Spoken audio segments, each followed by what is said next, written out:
సమాచార ఉపగ్రహం అంటే రేడియో టెలికమ్యూనికేషన్లను రిలే చేసే కృత్రిమ ఉపగ్రహం. దీనిలో ఉండే ట్రాన్స్పాండరు ద్వారా భూమ్మీద వేరువేరు స్థలాల్లో ఉండే ట్రాన్స్మిట్టరు, రిసీవరుల మధ్య ఒక సమాచార కాలువను సృష్టిస్తుంది.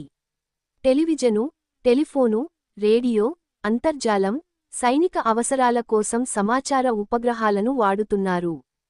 ప్రస్తుతం వివిధ కక్ష్యల్లో ఉన్న 2000 పైచిలుకు సమాచార ఉపగ్రహాలను వివిధ ప్రభుత్వేతర సంస్థలు వాడుతున్నాయి. వైర్లెస్ సమాచార వ్యవస్థ, సిగ్నళ్ల ప్రసారం కోసం విద్యుదయస్కాంత తరంగాలను వాడుతుంది. ఈ తరంగాలు ప్రయాణం చేసేందుకు గాను మూలము, గమ్యము రెండూ కూడా ఒకదానికొకటి కనబడే రేఖలో, దృగ్రేఖ, లైన్ ఆఫ్ సైట్ ఉండాలి. అంచేత గోళాకారపు భూమి యొక్క వక్రత వీటిని అడ్డగిస్తుంది. సమాచార ఉపగ్రహం, మూలం నుండి ఈ రెండూ దృగ్రేఖలో ఉంటాయి కాబట్టి, ఈ సిగ్నళ్లను స్వీకరించి, తిరిగి గమ్యానికి పంపిస్తుంది. ఈ రెండూ కూడా దృగ్రేఖలోనే ఉంటాయి కాబట్టి. తద్వారా సమాచార సిగ్నళ్లు భూమి వక్రతను అధిగమిస్తాయి. 2. సమాచార ఉపగ్రహాలు విస్తృతమైన రేడియో, మైక్రోవేవ్ పౌనఃపున్యాలను, ఫ్రీక్వెన్సీ వాడుతాయి. వివిధ సిగ్నళ్లు ఒకదానికొకటి అడ్డగించుకోకుండా ఉండేందుకు ఏ సంస్థలు ఏ పౌనఃపున్యాల బ్యాండ్లను వాడవచ్చుననే విషయమై నిబంధనలను ఏర్పరచారు.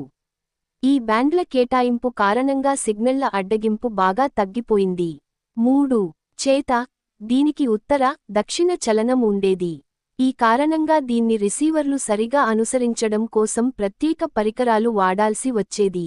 దాని తర్వాత వచ్చిన సింకామ్ 3, మొట్టమొదటి భూస్థిర సమాచార ఉపగ్రహం.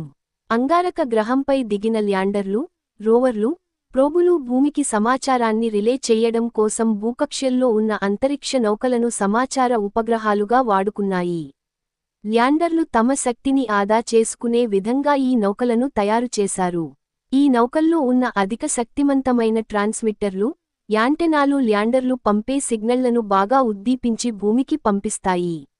ల్యాండర్లు తమంత తాము నేరుగా అలా పంపలేవు. 10. ఉపగ్రహ కక్ష్యలు. మార్చు. ప్రధాన వ్యాసం, భూ ఉపగ్రహ కక్ష్యలు. భూ స్థిర కక్ష్య, భూతలం నుండి 35,786 మీ. ఎత్తున ఈ కక్ష్య ఉంటుంది. ఈ కక్ష్యకు ఒక విశిష్టత ఉంది. భూమ్మీద నుండి ఈ కక్ష్యలోని ఉపగ్రహాన్ని చూసే వ్యక్తికి ఉపగ్రహం ఎల్లప్పుడూ ఒకే స్థానంలో స్థిరంగా ఉన్నట్టు కనిపిస్తుంది. ఉపగ్రహ కక్ష్యాకాలం భూభ్రమణ కాలంతో సమానంగా ఉండడమే దీనికి కారణం.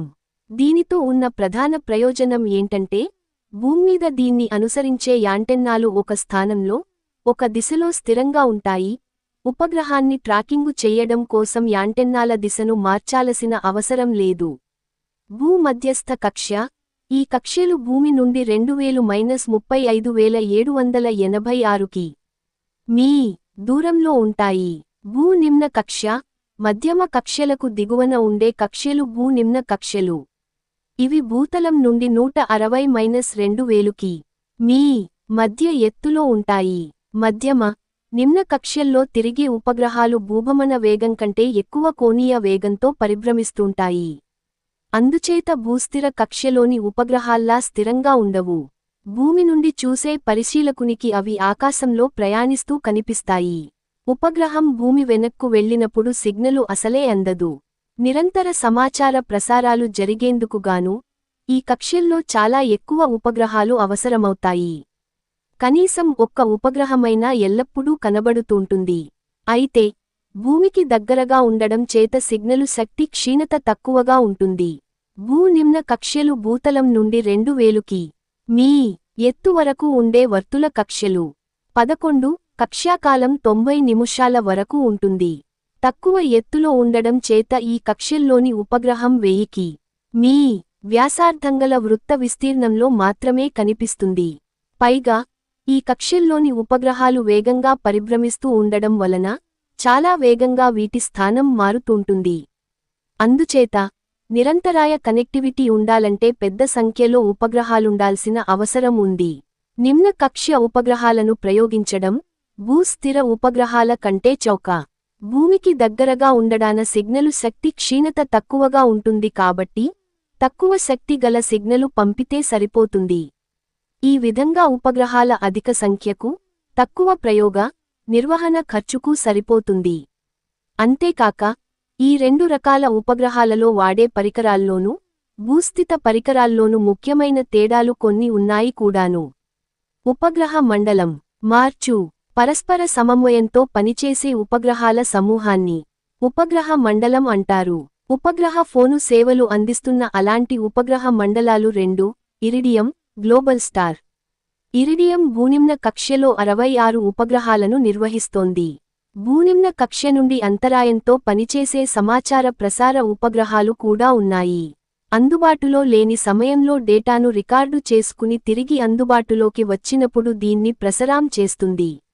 ఈ పద్ధతిని వాడుతున్న ఉపగ్రహం కెనడాకు చెందిన CASSIOPE. అలాంటిదే మరొకటి OPCOM. భూమధ్య కక్ష్య మార్చు భూతలం నుండి 2000 నుండి 35,786 మీ. మధ్య ఎత్తులో పరిభ్రమించే ఉపగ్రహాలు భూమధ్య కక్ష్య ఉపగ్రహాలు. పనితీరులో ఇవి భూనిమ్న కక్ష్య ఉపగ్రహాల్లాంటివే. భూమధ్య కక్ష్య ఉపగ్రహాలు భూనిమ్న కక్ష్య ఉపగ్రహాల కంటే ఎక్కువ సేపు కనబడతాయి. -2 నుండి 8 గంటల సేపు ఇవి కనబడతాయి. ఇవి కవరు చేసే భూభాగం కూడా ఎక్కువే. ఎక్కువ సేపు కనబడడం, ఎక్కువ భూభాగాన్ని కవరు చెయ్యడం అనే ఈ రెండు కారణాల వలన భూమధ్య కక్ష్యలోని ఉపగ్రహాల ద్వారా ఏర్పాటు చేసే సమాచార నెట్వర్కు కోసం తక్కువ ఉపగ్రహాలు అవసరమవుతాయి. భూమి నుండి ఈ కక్ష్యల దూరం ఎక్కువగా ఉండడం వలన సిగ్నలు ప్రసారానికి ఎక్కువ సమయం తీసుకోవడం, సిగ్నలు బలహీనంగా ఉండడం దీని ప్రతికూలతలు. అయితే భూస్థిర ఉపగ్రహాలతో పోలిస్తే ఈ ప్రతికూలత పెద్ద ఎక్కువేమీ కాదు. భూమధ్య కక్ష్యలోని ఉపగ్రహాలు సాధారణంగా 16,000 మీ. ఎత్తున ఉంటాయి. వీటి పరిభ్రమణ సమయం 2 నుండి 112 గంటలు ఉంటుంది. ఉదాహరణ: మార్చు 1962లో మొట్టమొదటి సమాచార ఉపగ్రహం టెల్స్టార్ను ప్రయోగించారు. అది భూమధ్యస్థ కక్ష్య ఉపగ్రహం. భూస్థిర కక్ష్య భూస్థిర కక్ష్యలోని ఉపగ్రహం భూమి కోణీయ వేగంతో సమానమైన కోణీయ వేగంతో పరిభ్రమిస్తూ ఉంటుంది కాబట్టి భూమితో పోలిస్తే ఇది స్థిరంగా, చలనం లేకుండా ఉన్నట్లు కనిపిస్తుంది. ఈ కక్ష్యలో పరిభ్రమించే ఉపగ్రహాన్ని అనుసరించేందుకు భూమిపై ఉన్న యాంటెన్నాలను కదిలించాల్సిన అవసరం లేదు. ఒకే స్థానంలో, ఒకే దిశలో స్థిరంగా ఉంచితే సరిపోతుంది. తద్వారా యాంటెన్నాల ఖర్చు తక్కువ అవుతుంది.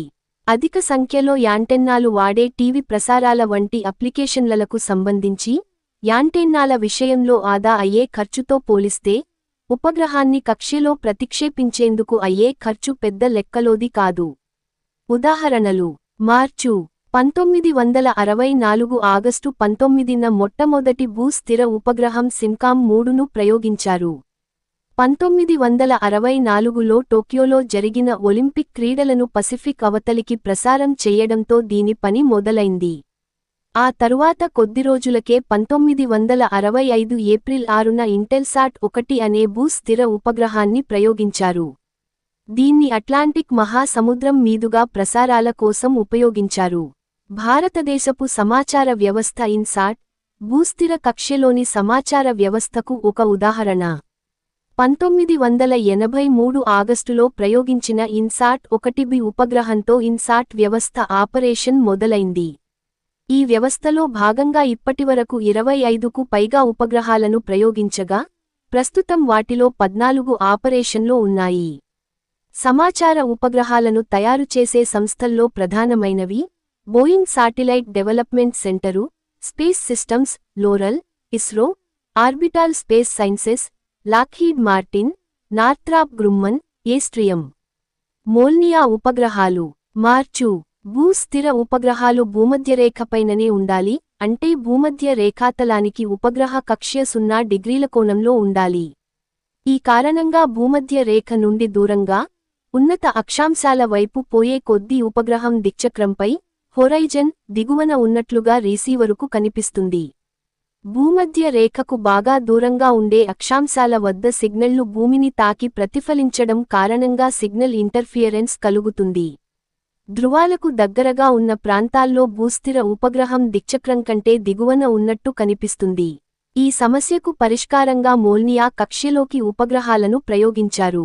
ముఖ్యంగా భౌగోళిక పరిస్థితుల రీత్యా రష్యాకు ఈ అవసరం కలిగింది. మోల్నియా కక్ష్యలు, ఉన్నత అక్షాంశాల వద్ద అధిక ఎలివేషన్ను కలిగి ఉంటాయి. మోల్నియా ఉపగ్రహాలు తమ పరిభ్రమణ సమయంలో ఎక్కువ భాగం ఉన్నత అక్షాంశాలపై విహరించేలా కక్ష్యను ఎంచుకుంటారు. ఆ సమయంలో భూమిపై దాని ముద్ర నిదానంగా కదులుతూ ఉంటుంది. 3 మోల్నియా ఉపగ్రహాలతో ఈ ప్రాంతాలను నిరంతరాయంగా కవరేజీ చేయవచ్చు. 1965 ఏప్రిల్ 23న మోల్నియా కక్ష్యలోకి మొదటి ఉపగ్రహాన్ని ప్రయోగించారు. దీని ద్వారా మాస్కోలోని టీవీ స్టేషన్ నుండి సిగ్నళ్లను సైబీరియాకు, తూర్పు రష్యాలోని ప్రాంతాలకు ప్రసారం చేశారు. 1967లో రష్యా మోల్నియా ఉపగ్రహాలతో కూడిన సమాచార వ్యవస్థ, ఆర్బిటాను తయారుచేసిది. ధ్రువ కక్ష్య, మార్చు. ఇవి సౌర సమవర్తన కక్ష్యలు. ఈ కక్ష్యలో తిరిగే ఉపగ్రహాలు భూమధ్యరేఖను ప్రతిరోజూ ఒకే సమయంలో దాటుతాయి. ఉదాహరణకు, అమెరికాకు చెందిన జాతీయ ధ్రువ కక్ష్యలో పరిభ్రమించే పర్యావరణ ఉపగ్రహాల వ్యవస్థ ఎన్పిఓఇఎస్ఎస్ కు చెందిన ఉపగ్రహాలు దక్షిణం నుండి ఉత్తరాలకి వెళ్తూ, మధ్యాహ్నం అర్ధరాత్రి 1:30 గంటలకు, సాయం తెల్లవారుజాము 5:30 గంటలకు, రాత్రి ఉదయం 9:30 గంటలకు భూమధ్య రేఖను దాటుతాయి. వ్యవస్థ, మార్చు. సాధారణంగా సమాచార ఉపగ్రహాల్లో కింది ఉపవ్యవస్థలుంటాయి. సమాచార పేలోడ్, ఇందులో ట్రాన్స్పాండర్లు, యాంటెన్నాలు, స్విచింగ్ వ్యవస్థలు ఉంటాయి. స్టేషన్ కీపింగ్ వ్యవస్థ, ఉపగ్రహాన్ని సరైన స్థానంలో ఉంచేందుకు అవసరమైన సదుపాయాలు ఇందులో ఉంటాయి. విద్యుత్ ఉపవ్యవస్థ, దీనిలో సౌర ఘటాలు, బ్యాటరీలు ఉంటాయి. కమాండ్, కంట్రోలు వ్యవస్థ, భూమిపై ఉన్న నియంత్రణ కేంద్రాలతో ఉపగ్రహ సంపర్కాన్ని నిర్వహిస్తాయి. ఈ నియంత్రణ కేంద్రాలు ఉపగ్రహ పనితనాన్ని పరిశీలిస్తూ దాన్ని నియంత్రితస్తూ ఉంటాయి. ఉపగ్రహ బ్యాండ్విడ్త్ సామర్థ్యం అందులో ఉన్న ట్రాన్స్పాండర్ల సంఖ్యను బట్టి ఉంటుంది. టీవీ, మౌఖిక, అంతర్జాల, రేడియో వంటి సేవల ప్రసారానికి ఒక్కొక్కదానికి ఒక్కో బ్యాండ్విడ్త్ ఉండాలి.